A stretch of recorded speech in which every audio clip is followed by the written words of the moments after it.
Bismillahirrahmanirrahim. Assalamualaikum warahmatullahi wabarakatuh. Alhamdulillah wassalatu wassalamu ala Rasulillah wa ala alihi wa sahbihi wa mawalah wa la hawla wa la quwata illa billahi wa ba'du.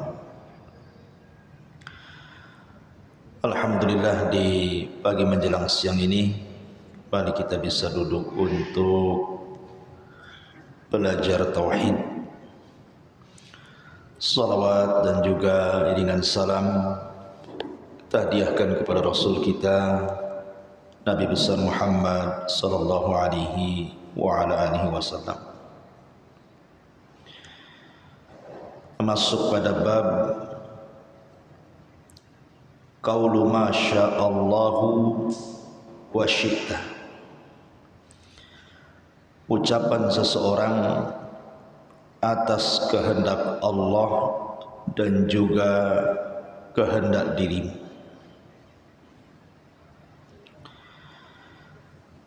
Pengarang mu'allif rahimahullah ta'ala ingin menjelaskan kepada kita tentang satu kesyirikan, tapi bukan masuk pada syirkul akbar, tidak, tapi masuk pada syirkul asghar, syirik kecil. Tapi walaupun syirik kecil tentu sangat berbahaya,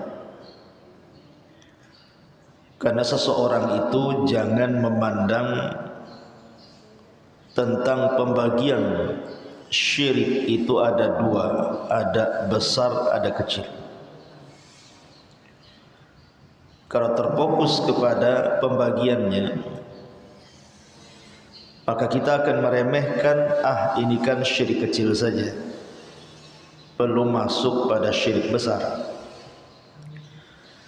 Tetapi seseorang itu hendaklah memandang sedang apa anda ini, sedang berbuat syirik kepada siapa. Sama dengan pembagian dosa. Kadang ada orang yang membagi dosa itu, ada dosa besar, ada dosa kecil. Kemudian terfokus kepada pembagiannya, tanpa dia mengindahkan sebenarnya anda sedang berbuat dosa kepada siapa. Maka syirik besar ataupun syirik kecil, dosa besar ataupun dosa kecil, anda sedang bermaksiat kepada Allah subhanahu wa ta'ala, itu masalahnya. Tapi sebagai pengetahuan supaya kita tidak masuk kepada dua syirik ini, apakah syirik besar ataupun syirik kecil, maka kita akan pelajari. Dan ucapan Masya Allah wa syi'ta, atas kehendak Allah dan kamu, ini biasa diucapkan di masyarakat, tentu dengan bahasa yang lain, seperti mengatakan kalau bukan karena Allah kemudian kamu, kalau bukan karena Allah dan kamu, atau bukan karena kamu, itu sering terjadi. Makanya kita akan kupas tentang kalimat Masya Allahu wa syi'ta ini, karena nanti akan banyak faedah di dalamnya. Taib, pengarang kemudian mencantumkan beberapa dalil, di antaranya riwayat dari Qutailah, ia berkata, dan ini dikeluarkan Imam Nasai dan dinyatakan hadis ini hadis sahih. Anna Yahudiyan atan Nabiy sallallahu alaihi wasallam faqala innakum tunaddiduna wa innakum tusyrikuna wa taquluna ma syaa Allah wa syi'ta wa taquluna wal ka'bati. Fa amarahum an-nabiy sallallahu alaihi wasallam idza aradu an yahlifu an yaqulu wa rabbil ka'bati wa an yaqulu ma sya'allahu thumma syi'ta. Ada seorang Yahudi datang menemui Nabi sallallahu alaihi wasallam. Lalu dia berkata, sesungguhnya kalian telah mengambil tandingan-tandingan dan kalian telah berbuat syirik. Kalian berkata atas kehendak Allah dan kehendak kamu, dan kalian juga berkata demi Ka'bah. Maka Nabi SAW memerintahkan para sahabat apabila hendak bersumpah agar mengucapkan demi Rabb pemilik Ka'bah, dan hendaklah dia mengucapkan atas kehendak Allah, kemudian atas kehendak kamu.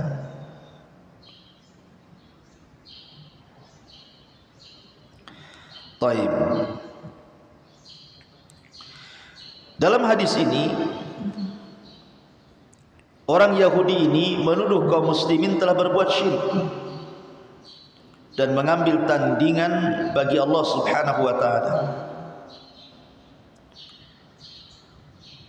Meskipun maksudnya ucapan itu ya ada benarnya juga, di mana orang Yahudi ini menuduh kaum muslimin telah menyekutukan Allah dengan mengambil sumpah demi Ka'bah dan dengan ucapan atas kehendak Allah kemudian kamu. Maka Nabi SAW langsung memerintahkan para sahabat agar jangan mengatakan seperti itu, tapi katakanlah demi Rabb Ka'bah atau atas kehendak Allah kemudian kamu. Kemudian dalil yang kedua, sebutkan diriwayatkan dari Ahmad bahwasannya Ibnu Abbas radhiyallahu anhuma berkata, anna rajulan qala lin nabi sallallahu alaihi wasallam ma syaa Allah wa syi'ta, faqala aja'altani lillahi niddan bal ma syaa Allah wahdahu. Ada seorang laki-laki berkata kepada Nabi, atas kehendak Allah dan kamu. Maka Rasul bersabda, apakah kamu akan menjadikan diriku tandingan kepada Allah? Sebaiknya katakan atas kehendak Allah saja. Kemudian dalil yang ketiga diriwayatkan oleh Ibnu Majah dari sahabat Tufail, saudara seibu dari Aisyah radhiyallahu anha berkata, ra'aitu ka'anni ataitu ala nafarin minal yahud. Aku bermimpi seolah-olah aku mendatangi sekelompok orang Yahudi, kata Tufail. Qultu, kemudian aku berkata kepada mereka, innakum la antumul qaum laula annakum taqulun Uzair ibnullah. Maka Tufail mengatakan dalam mimpinya kepada orang-orang Yahudi, sungguh kalian adalah sebaik-baik kaum jika kalian tidak mengatakan Uzair itu putra Allah. Faqalu, maka orang-orang Yahudi mengatakan kepada Tufail ini, wa innakum la antumul qaumu laula annakum taquluna ma sya'allahu wa sya'a Muhammad. Maka orang-orang Yahudi berbalik membantah Tufail dan mengatakan, sungguh kalian sebaik-baik kaum jika kalian tidak mengatakan atas kehendak Allah dan kehendak Muhammad. Thumma marartu binafarin minan nasara. Kemudian kata Tufail dalam mimpinya, setelah itu aku lewat kepada sekelompok orang-orang Nasrani. Faqultu, dan aku katakan dalam mimpiku, innakum la antumul qaum laula annakum taquluna al-masih ibnullah. Orang-orang Nasrani, sebenarnya kalian itu sebaik-baik kaum kalaulah kalian tidak mengatakan Isa itu putra Allah. Qalu, maka orang-orang Nasrani membantah, wa innakum la antumul qaumu laula annakum taquluna ma syaa Allah wa syaa Muhammad. Sungguh kalian sebaik-baik kaum kalau kalian tidak mengatakan, wahai orang-orang Islam, atas kehendak Allah dan kehendak Muhammad. Kemudian kata Tufail, falamma asbahtu akhbartu biha man akhbartu biha man akhbartu thumma ataitu an-nabiy sallallahu alaihi wasallam fa akhbartu. Lalu kata Tufail,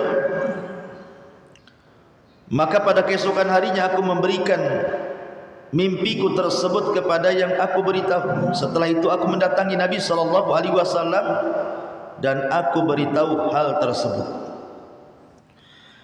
Faqala, maka Nabi sallallahu alaihi wasallam berkata, akhbarta biha ahadan, apakah engkau sudah menceritakan kepada siapapun atau seorang dari manusia? Qultu na'am, ya, aku katakan ya. Qala, maka Rasul kemudian fahamidallah wa athna alaihi. Maka Nabi SAW kemudian mengumpulkan para sahabat, memuji Allah, kemudian juga mengagungkan Allah, kemudian mengatakan amma ba'du, adapun setelah itu, fa inna Tufailan ra'a ru'yan akhbara biha man akhbara minkum wa innakum qultum kalimatan kana yamna'uni kada wa kada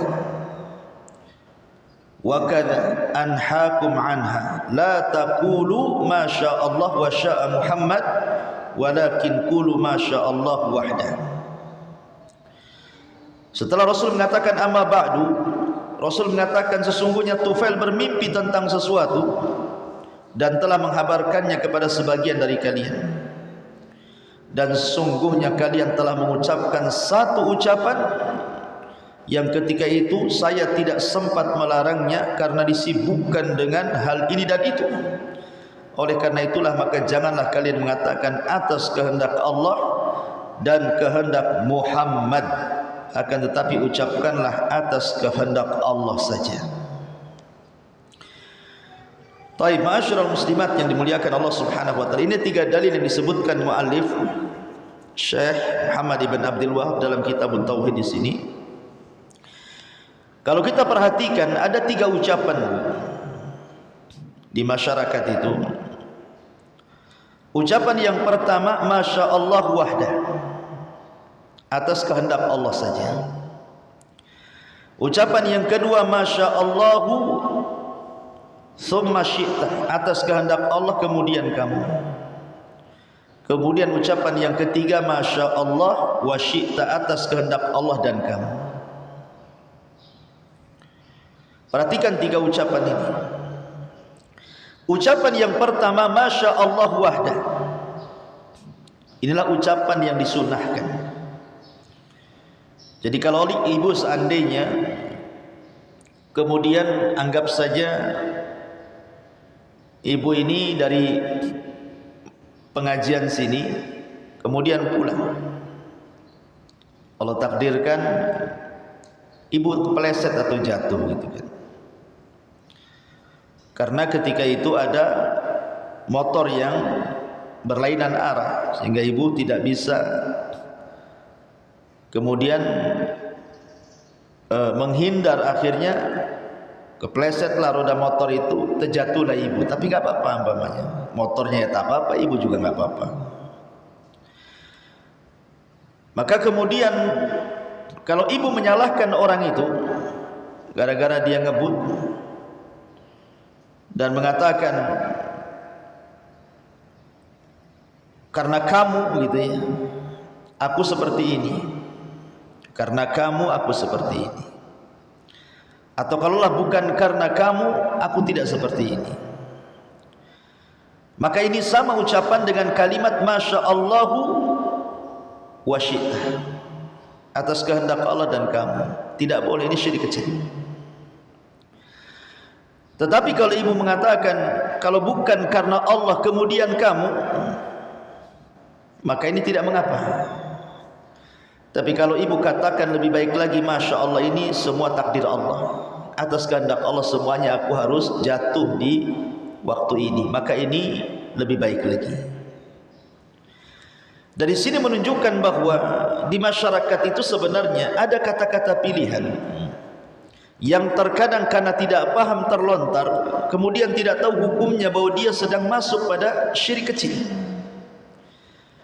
Makanya penting seseorang itu menjaga lisan, dan itu harus belajar, karena kalau tidak belajar kan tidak tahu hukumnya tuh. Seperti umpamanya ibu dikasih modal, kemudian ibu usaha, lancar pula modal. Dengan modal itu lancar. Kemudian ibu saking senangnya kepada orang yang ngasih modal itu, kemudian mengatakan, kalau bukan karena Allah dan kamu, tentu aku sudah jadi gembel di Batam nih. Ini tidak boleh kalimat ini. Ini namanya menyamakan antara Allah dengan orang yang ngasih modal ibu. Tapi kalau ibu katakan atas kehendak Allah kemudian kamu, kalau bukan karena Allah kemudian kamu yang kasih modal, maka ini tidak mengapa, karena tidak menyetarakan Allah dengan makhluknya. Dan lebih baik lagi ibu katakan ini semua atas kehendak Allah. Nah, itulah pilihan-pilihan kata yang harus diperhatikan.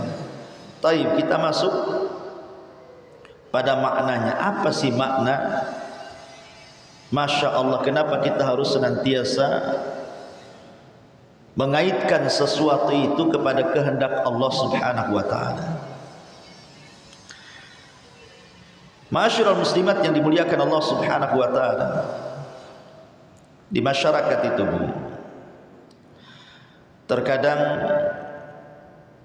kalau seseorang melihat sesuatu dan sesuatu itu sangat menakjubkan.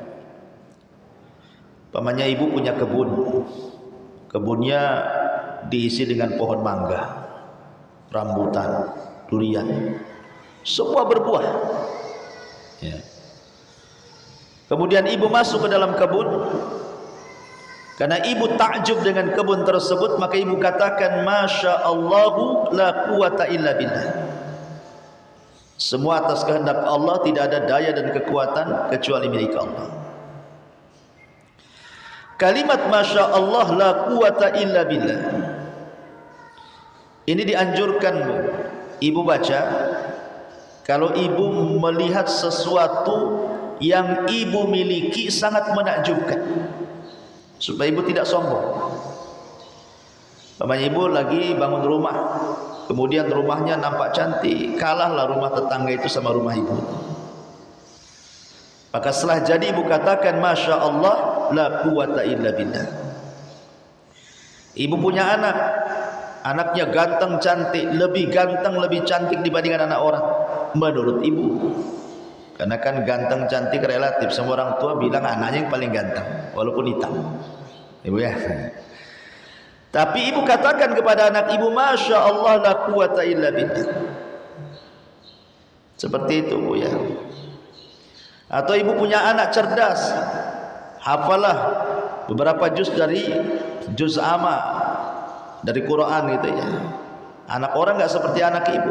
Ibu takjub dengan anak ibu, katakan Masya Allah la quwata illa billah, supaya ibu tidak sombong. Tapi ada yang salah paham dengan kalimat ini. Ada sebagian orang mengatakan bahwa kalimat ini untuk melawan hasad. Jadi supaya kebun kita tidak hancur karena hasadnya orang, supaya rumah kita tidak roboh karena hasadnya orang, supaya anak kita tidak sakit karena hasadnya orang.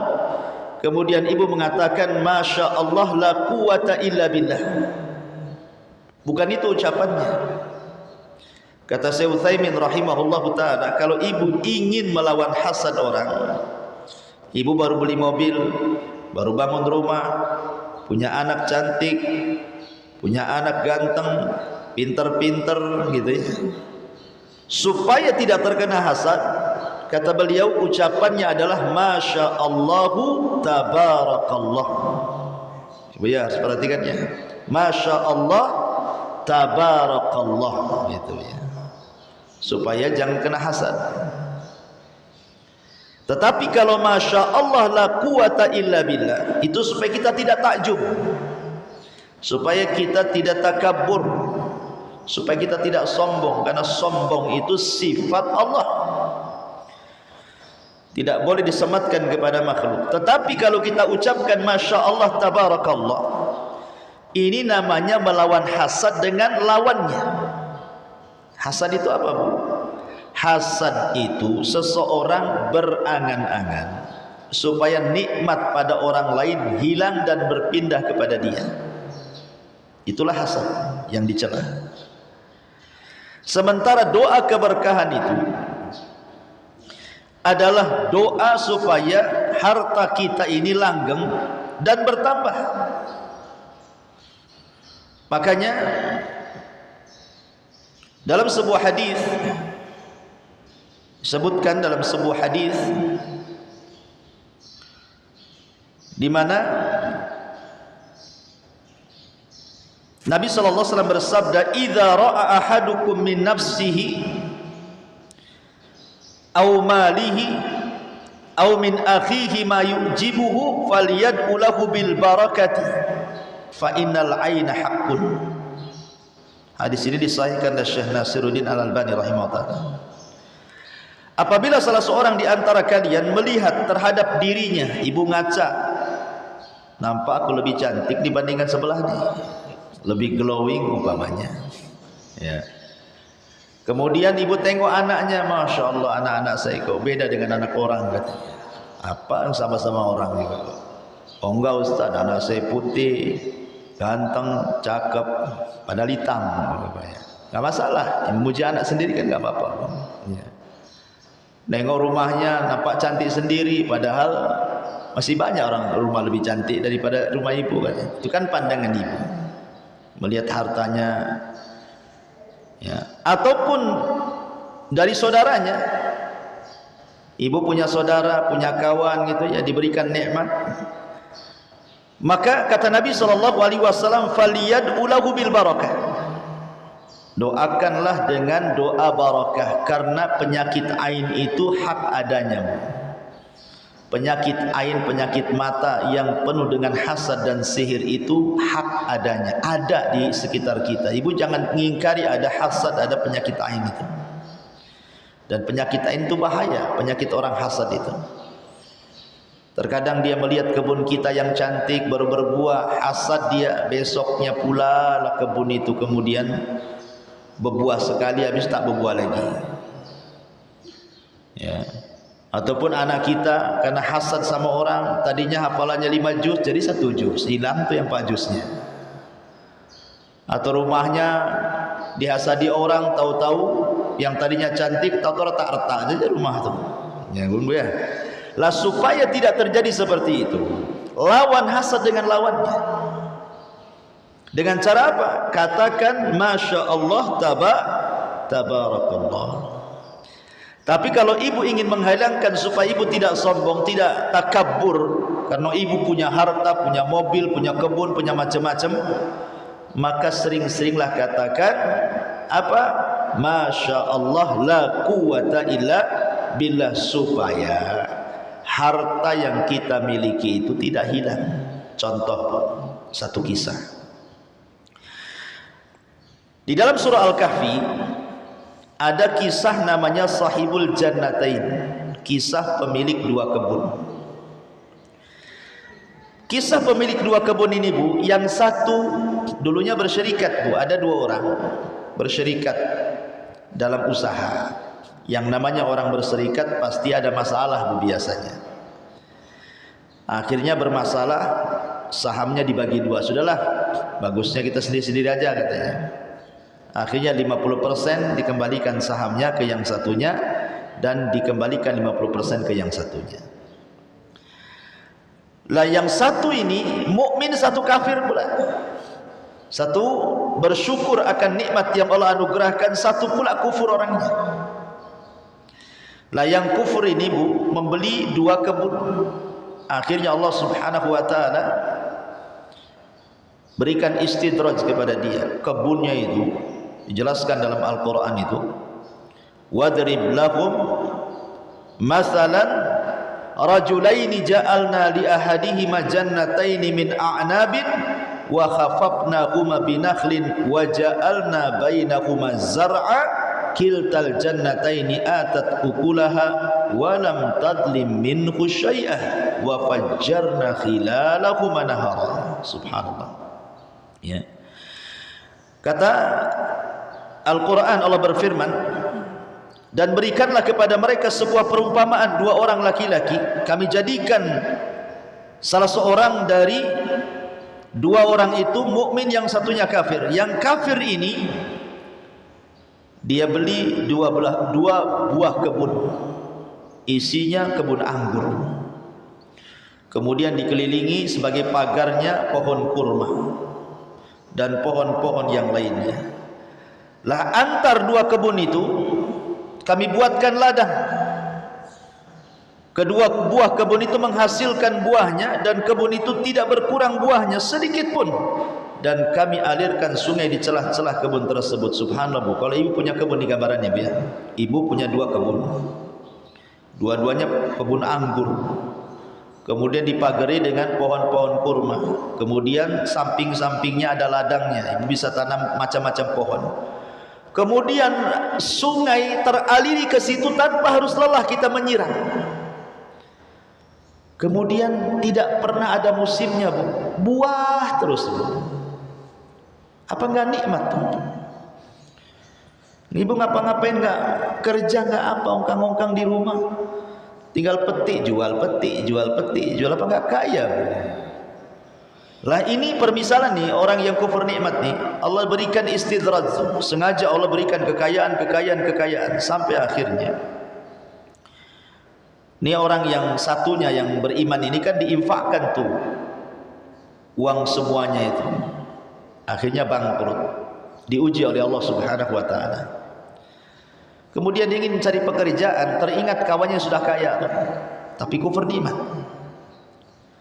Ketika dia kemudian melamar pekerjaan, malah dijelek-jelekan pula kawannya. Oh dasar bodoh, dulu kan kita sudah bagi modal, kemana modalmu katanya. Lihat aku sekarang katanya, ana aktsaru minka malan wa azzu nafara katanya. Lihat hartaku makin banyak, pekerjaku banyak, orang-orangku banyak katanya. Sombong dia. Kemudian dia mengatakan, ma'adhunnu an tabida hadhihi abada wa ma'adhunnu sa'ata qa'imah wa la in radittu ila rabbi la ajidanna khairan minha munqalaba. Dia pun mengatakan, aku sudah kaya dan tidak mungkin ada kiamat katanya. Dia mengingkari ada kiamat pula. Dan sekiranya aku kembali kepada Allah pun pasti Allah akan kasih yang lebih baik. Di dunia saja Allah sudah sayang kasih kekayaan, masa di akhirat Allah tak sayang katanya. Dikiranya kekayaan itu tanda Allah sayang.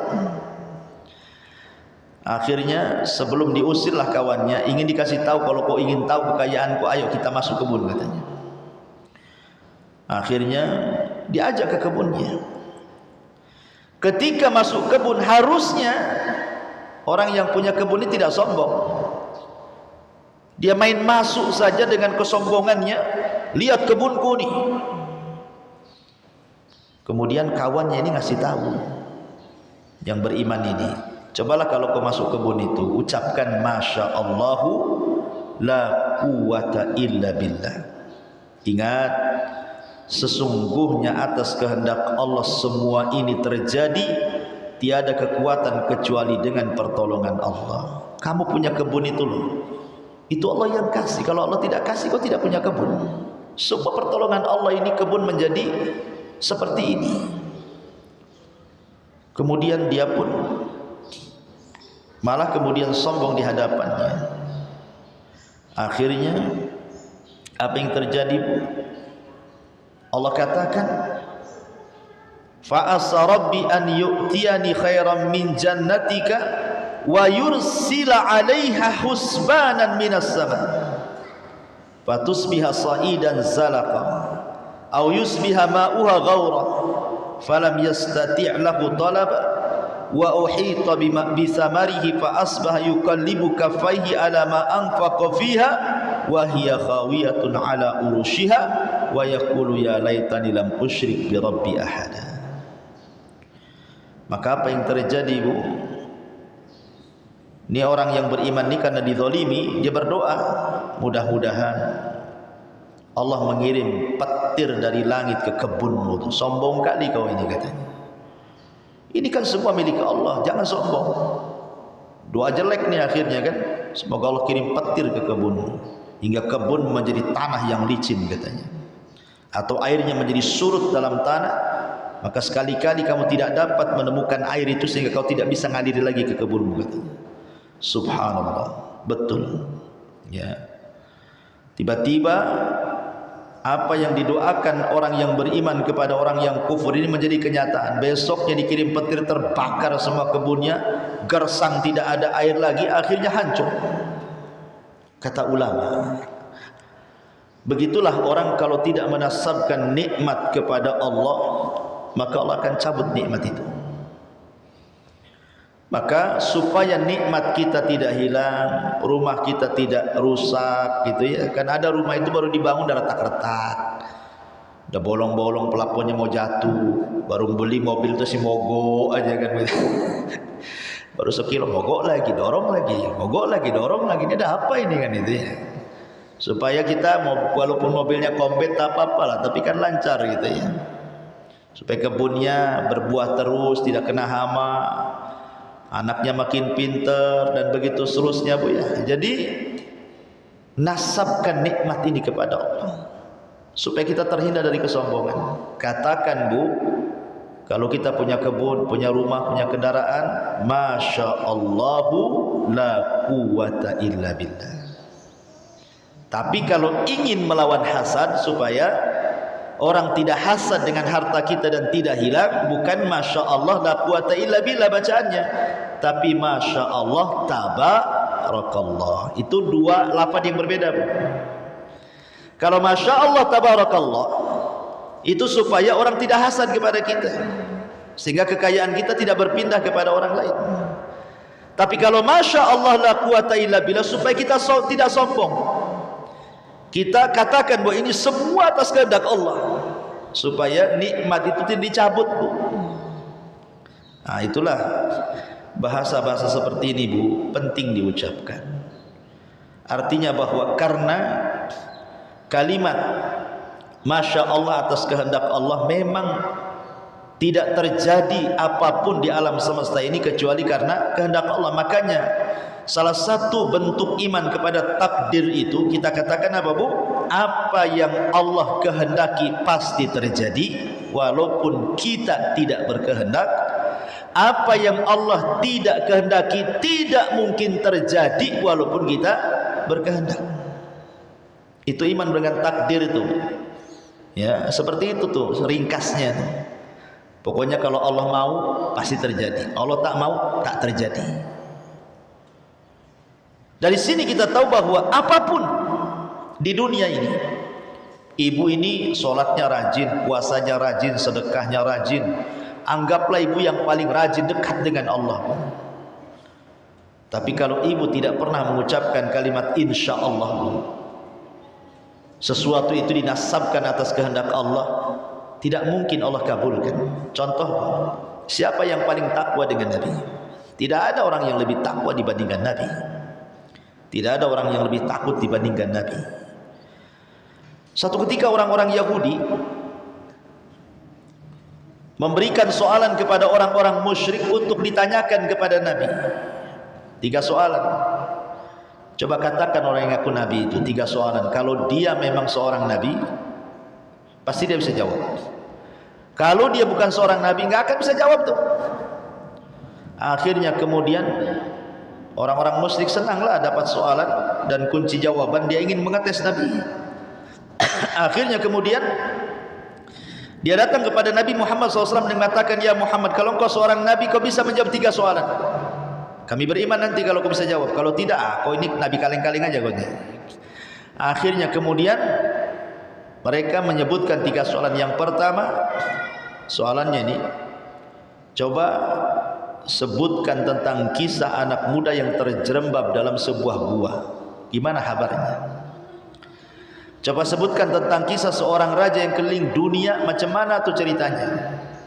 Kemudian tanyakan, apa itu ruh? Nabi saking bahagianya karena kalau dia ngasih jawaban, Orang-orang itu akan beriman, lupa pula dia mengucapkan insya Allah. Padahal penting kalimat insya Allah ini karena menyerahkan semuanya atas kehendak Allah. Tidak akan terjadi kalau Allah tidak berkehendak masalahnya. Lupa Rasul mengucapkan insya Allah. Padahal Nabi itu orang yang paling bertakwa, Bu. Orang yang paling takut, orang yang paling mulia di permukaan bumi. Tapi kalau bukan karena kehendak Allah, nggak akan terjadi. Akhirnya Rasul sampai besok Jibril nggak turun-turun ngasih jawaban. 1 hari tak turun, 2 hari tak turun, 3 hari tak turun, sampai akhirnya orang-orang mulai mengatakan, itu bukan Nabi itu. Mana tak ada jawaban katanya. Sampai sesak dada Nabi SAW gara-gara Jibril tidak turun memberikan jawaban gitu ya. Baru setelah itu Nabi merasa sadar, akhirnya Jibril pun turun dan memberikan jawaban dengan menurunkan surah Kahfi sebagai jawabannya, menceritakan tentang anak muda yang terjerembab. Itu maksudnya Ashabul Kahfi, raja yang berkeliling dunia maksudnya Dzulqarnain. Kemudian ruh, katakan ruh itu urusan Allah, bukan urusan kita ya. Dari sinilah turun ayat, wala taqulanna li syai'in inni fa'ilun dzalika ghadan illa an yasha Allah wadhkur rabbaka idza nasita wa qul asa an yahdiyani rabbi li aqraba min hadha rasyada. Dan jangan sekali-kali kamu mengatakan tentang sesuatu, sesungguhnya aku akan mengerjakan ini besok pagi, kecuali dengan menyebut insya Allah. Dan ingatlah kepada Tuhanmu jika kamu lupa, dan katakanlah mudah-mudahan Tuhanku akan memberiku petunjuk kepada yang lebih baik, dekat kebenarannya daripada ini. Artinya begini, Bu, segala sesuatu itu terjadi karena kehendak Allah. Maka kalau ibu melakukan sesuatu, maka jangan kemudian melupakan kehendak Allah. Bu, umpamanya ibu diundang, datang nggak besok? Insya Allah, gitu Bu ya. Walaupun ibu yakin 100% akan datang, tapi karena itu semua langkah kaki itu semua akan izin Allah, bisa saja ibu tak datang jadinya kan. Kalau tidak berkehendak, mungkin cuaca hujan deras, mungkin kendaraannya mogok, mungkin kecelakaan, kita nggak tahu. Maka jangan lupa kalimat insya Allah ya. Bahkan Nabi Sulaiman, Nabi Allah Sulaiman alaihi salam, jadi Nabi Sulaiman ini istrinya banyak. Dia ingin malam itu menggauli 100 istrinya. Jadi istrinya sampai 100 Nabi Sulaiman. Jadi Nabi Sulaiman bernazar kepada Allah, aku akan gauli di malam ini 100 istriku. Dan kalau dari 100 istriku yang ku gauli semua punya anak, aku akan jadikan 100 anakku mujahid fi sabilillah. Aku akan kadar menjadi para mujahid, ahli jihad di jalan Allah. Nabi Sulaiman lupa mengucapkan insya Allah. Akhirnya dari 100 istri, Bu, tidak ada yang hamil satupun, kecuali 1 orang. Itu pun bayinya separuh manusia separuh bukan. Subhanallah. Bayinya Nabi Sulaiman itu loh, separuh manusia separuh bukan. Karena Nabi Sulaiman tidak mengucapkan insya Allah. Kalau tidak berkehendak, walaupun dia seorang nabi, tidak mungkin terjadi. Apalagi kita yang bukan nabi, kok kita main pasti-pasti saja. Nggak bisa main pasti-pasti di dunia ini, karena semua tidak lepas dari kehendak Allah ya. Bahkan ada, Bu, seorang raja, ini cerita ya, diceritakan oleh para ulama. Jadi ada seorang raja itu punya ajudan, punya menteri, di mana menterinya ini orangnya sangat tawakal. Jadi sedikit-sedikit dia mengucapkan khairan insyaallah, khairan insyaallah, gitu ya ngomongnya itu. Jadi kalau ada apa-apa selalu ngomong khairan insyaallah, baik insyaallah, baik insyaallah, baik insyaallah, gitu saja. Jadi suatu ketika, Bu, raja ini pegang pisau sedang nyerut anak panah. Tahu-tahu pisaunya ini mengenai jari raja ini, potonglah raja ini karena saking tajamnya pisau itu. Ketika menyerut, akhirnya terkena jarinya, satu ruas jarinya patah. Maka dia menjerit, kata menterinya, khairan insyaallah katanya. Insyaallah raja itu baik insyaallah katanya. Marah raja, orang kena musibah dibilang baik katanya. Kan itu ya. Marah rajanya gara-gara dibilang baik katanya. Baik insyaallah katanya. Akhirnya saking marah emosi raja, masukkan di menteriku ke penjara. Kurang ajar. Masa aku kena musibah dibilang baik katanya. Akhirnya kemudian raja ini setelah sembuh, namanya raja dulu tuh kan beda dengan raja sekarang Bu, hobinya. Kalau raja orang dulu kan hobinya berburu tuh, hutan-hutan itu ya. Kalau raja sekarang enggak lah. Kalau raja sekarang main ski hobinya Bu ya. Kalau raja dulu itu kan berburu ke hutan, bukan jalan-jalan ke luar negeri gitu ya. Jadi ketika berburu di hutan tuh Bu, adalah di hutan itu orang-orang primitif, penyembah berhala, sedang memuja berhala, dan mereka mencari orang yang untuk dikorbankan untuk berhala. Rupanya ketangkaplah sang raja ini. Raja kan beda dengan rakyatnya Bu, pasti raja kan badannya pun terawat Bu ya, namanya raja, banyak duitnya ya, kayak ibu lah, istri menteri gitu ya, pasti kan ibu terawat kan, ke salon, sauna ya, make upan itu ya. Raja kan terawat.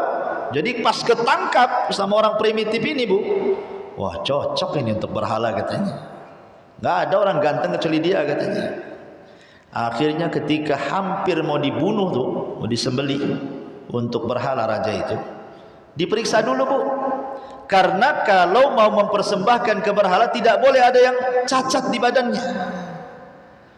Ketika diperiksa tangannya, rupanya ruas tangannya itu hilang gitu. Akhirnya kata orang primitif, wah ini tidak bisa, ini nggak sempurna ini, karena tangannya ada yang potong. Akhirnya dilepaskan. Kemudian raja ini setelah berhasil selamat dari penyembelihan orang primitif, pulang dia senang bahagia. Dia teringat ucapan menterinya. Oh betul juga si menteri ngomong itu katanya. Ketika patah tangannya, menteri itu mengatakan baik sang raja, itu kebaikan itu insyaallah katanya. Akhirnya kemudian sang raja teringat dengan kata menteri, keluarkan menteri itu katanya. Keluarkan di penjara, bebas dia katanya. Ya, benar kata dia. Kenapa? Kemudian dia bercerita, menteri dengar ceritanya, kata menteri, khairan insyaallah, masyaallah, baik insyaallah. Kenapa kau ngomong begitu? Iyalah, kalau seandainya kau tidak penjarakan aku, kemudian kau ajak aku berburu, kau dilepas, aku yang ketangkap katanya. Gitu ya kan? Aku yang jadi korban itu, khairan insyaallah dia mengatakan. Maka Bu, jangan melihat sebuah musibah itu semuanya dianggap jelek. Boleh jadi itu sebuah kebaikan, karena itu semua kehendak Allah semuanya. Ya. Maka kita katakan bahwa semua kehendak Allah. Bahkan orang yang paling jelek di permukaan bumi yang akan keluar di akhir zaman Bu, namanya Ya'juj wa Ma'juj itu kan orang paling jelek itu di akhir zaman. Itu setiap melobangi benteng Dzulqarnain nggak bisa-bisa Bu. Pagi dia lobangi, sore capek, kemudian istirahat lagi, besoknya datang lagi, sudah ketutup pula lubang itu. Begitu setiap hari. Tapi nanti ketika Allah izinkan benteng Dzulqarnain ini runtuh dan hancur, rupanya pemimpin Ya'juj dan Ma'juj diilhamkan mengucapkan kalimat insyaallah. Apa kata dia? Nahfiru ghadan insyaallah. Kita lanjutkan galian ini insyaallah besok. Ketika diilhamkan kalimat insyaallah, rupanya jebol benteng itu. Kemudian menjadi tanda alamat besar merusak bumi. Begitulah kalau semua dikembalikan atas kehendak Allah, atas kehendak Allah, atas kehendak Allah, semua akan mulus. Kenapa? Karena semua atas kehendak Allah. Kekuasaan atas kehendak Allah. Qulillahumma malikal mulki tu'til mulka man tasha. wa tanzi'ul mulka mimman tasha wa tu'izzu man tasha wa tudhillu man tasha biyadikal khair innaka ala kulli syai'in qadir, kata Allah. Qulillahumma malikal mulki tu'til mulka liyat tu'til mulka man tasha. Allah memberikan kerajaan itu sesuai kehendaknya. Allah mencabut kerajaan juga sesuai kehendaknya. Allah memuliakan orang sesuai kehendaknya. Allah menghinakan orang sesuai kehendaknya. Karena semua kebaikan itu ada di tangan Allah. Biyadikal khair. Sehebat apapun ya orang ingin jadi presiden, oh nampak masanya banyak. Kalau Allah tidak berkehendak, tak jadi juga jadi presidennya. Ada orang tak nampak masanya, main senyap-senyap aja kampanyenya, tahu-tahu jadi presiden pula dia. Jadi kekuasaan itu milik Allah, bukan milik kita. Kenapa? Karena terjadinya kekuasaan itu karena kehendak Allah. Pertolongan itu karena kehendak Allah. Ingat ketika Rasul sebelum perang Badar, diceritakan Anas bin Malik itu. Kata Anas, kami bersama Umar bin Khattab radhiyallahu an antara Mekah dan Madinah, maksudnya di tempat yang besok akan terjadi perang di Badar. Nabi SAW sampai menunjukkan tempat musuhnya yang akan mati tepat sasaran. Kata Rasul, hada misra fulan ghadan insyaallah. Di tempat ini Abu Jahal, di tempat ini Abu Jahal meninggal insyaallah. Di tempat ini orang ini meninggal insyaallah. Disebutkan satu-satu tuh Bu, tempat meninggalnya, persis tempat meninggalnya. Ini sebelah sini nih, nanti Abu Jahal mati nih sebelah sini. Sebelah sini Umayyah mati nih. Sebelah sini Al-Walid mati nih. Jadi disebutkan oleh Rasul itu tempat-tempatnya, dan Rasul mengatakan insyaallah. Ketika terjadi perang, apa kata Umar? Demi Allah katanya. Apa yang diisyaratkan Rasul, Abu Jahal mati di sini, Umayyah mati di sini, persis seperti yang dikatakan Nabi katanya. Ya, karena semua terjadi atas kehendak Allah, bukan kehendak Nabi. Semua atas terjadi kehendak Allah Subhanahu wa taala. Anak yahabu liman yasha inathan wa yahabu liman yasha dzukuran. Allah itu memberikan anak laki-laki sesuai kehendaknya, anak perempuan sesuai kehendaknya. Berapa banyak loh suami istri ribut gara-gara soal anak laki-laki dan perempuan. Baru nikah tuh nampak istrinya hamil. Aku mau laki-laki. Kata suaminya, ndak mau, aku mau perempuan. Ternyata anak perempuan, berarti kehendak suami terjadi, kehendak istri terjadi, atau sebaliknya, atau dua-duanya sepakat, ayo kita ingin anak laki-laki katanya. Gimana caranya? Katanya kalau ingin anak laki-laki kita makan jagung banyak-banyak katanya. Jagung udah habis satu bakul, ternyata yang lahir anak cewek pula. Itu kehendak Allah, bukan gara-gara jagung satu bakul kan itu ya. Semua atas kehendak Allah. Tidak ada yang terjadi kecuali atas kehendak Allah. Hidayah itu pun kehendak Allah. Ya. Bahkan amalan kita diterima atau tidak pun karena kehendak Allah. Sehebat apapun ibu, sholat, zakat, puasa, haji, birrul walidain, zikir, baca Quran, dan begitu seterusnya, kalau Allah tidak mengizinkan amalan kita diterima, tidak akan diterima. Makanya ada kaidah, Allah itu yuta bi'idnih wa yu'sa illa bi'ilmi. Allah itu ditaati karena izinnya dan dimaksiati karena ilmunya. Jadi kalau maksiat tanpa izin pun masuk neraka Bu. Tapi kalau taat belum tentu langsung masuk surga kecuali diizinkan Allah. Ya. Masalah diterima tidaknya amal saja dikembalikan kepada kehendak Allah atas izin. Kalau Allah enggak berkehendak, walaupun ibu dari mulai lahir sampai mati beribadah, kalau Allah enggak izinkan masuk surga, kan enggak akan masuk surga. Karena semua atas kehendak Allah, dilipat gandakan pahala atas kehendak Allah, gitu ya. Dan begitu seterusnya.